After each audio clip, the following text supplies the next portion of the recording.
Today we're going to talk about fabric. As a beginner or even a seasoned sewist, you know that fabric is one of the more expensive things you can spend money on. But what if I tell you there's an alternative where you can buy fabric for cheaper or even get it for free? I am not going to give you a list of the cheapest fabric stores or of websites where you could find cheap fabric, because that's not really helpful. What you really need is to change the way you look at fabric sources and not to be influenced by social media. My name is Katinka. I'm the seamstress at the cottage, and I've been sewing for 40 years and been a professional seamstress for most of that time. So here is what I've learned through my years of finding fabric that I can afford and that is still beautiful. There's a list of 6, and if you stick around till the end, there's an extra bonus one that might be quite interesting.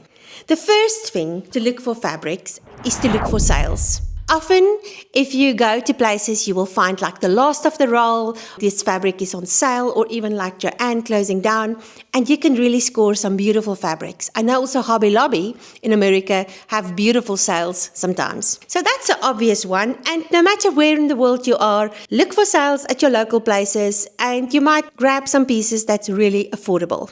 The next one is thrift stores. Now, I know a lot of people talk about thrift stores and what you can find there. And yes, it is a very good source. I've got 2 things here that I actually found the fabric at the thrift store. Oh, but I first want to show you the fabric I found on a sale.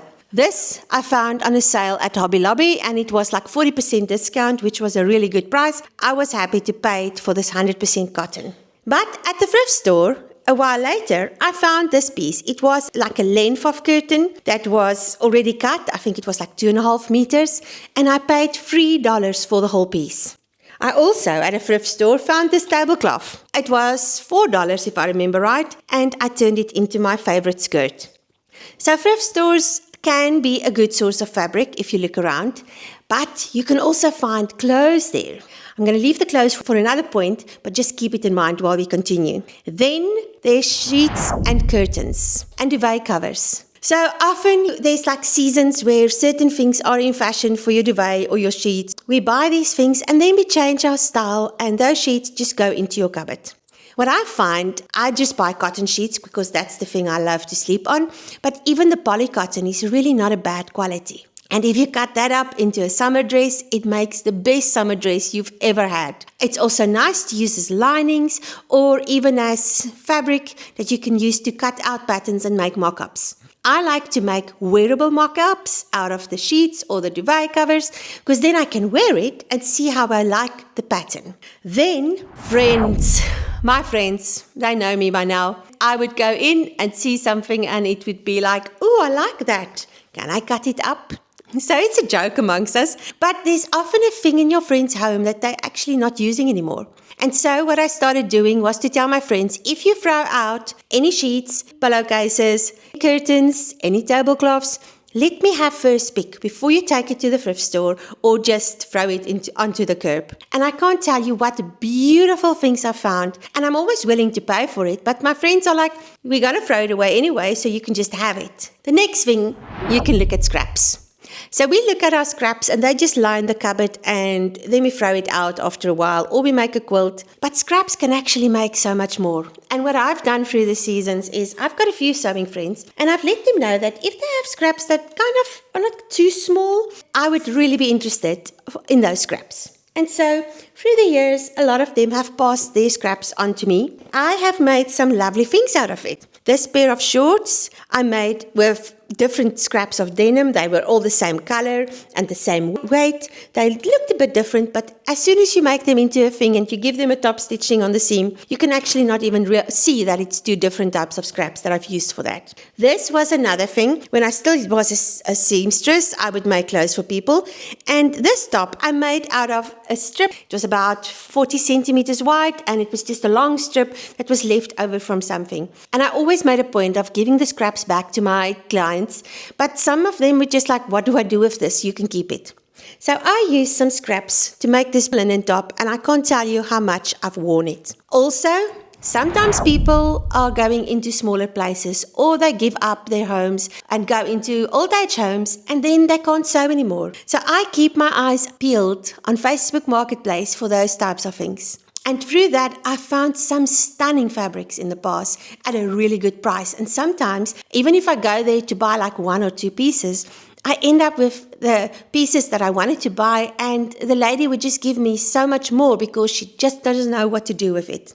Revision. So, I don't have an example here, but I found dresses that's maybe a few sizes too big or that has a big skirt. I would look at this and realize if I unpick this, I can actually use that fabric to make something else. So I always keep my eyes open. My friends also know when they throw clothes out, I have first option. And then I will go through it, and I love linen. I found some beautiful linen that I made tops out of, dresses that I made pants out of, or just re-envisioned the whole dress and made myself the perfect dress. That is something that we sometimes forget about. That dress in your cupboard that you're not wearing, you don't even have to unpick it. Just cut the seams off. I usually unpick because I want to keep as much of the fabric as possible. If I take this dress, for example, which was also a curtain that a friend threw out, I would just cut it loose, and then I would have the whole skirt part to make something new if I didn't want to unpick the bodice.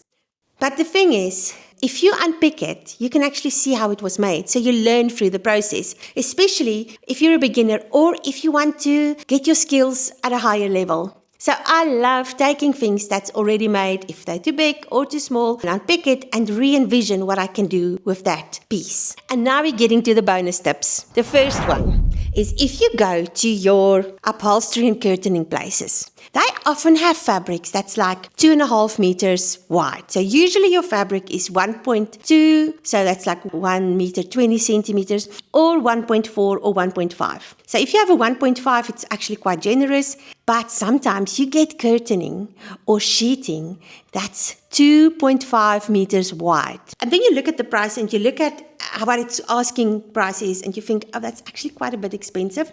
But if you work it out, a 2.5 centimeter piece is actually 2 lengths of 1.2.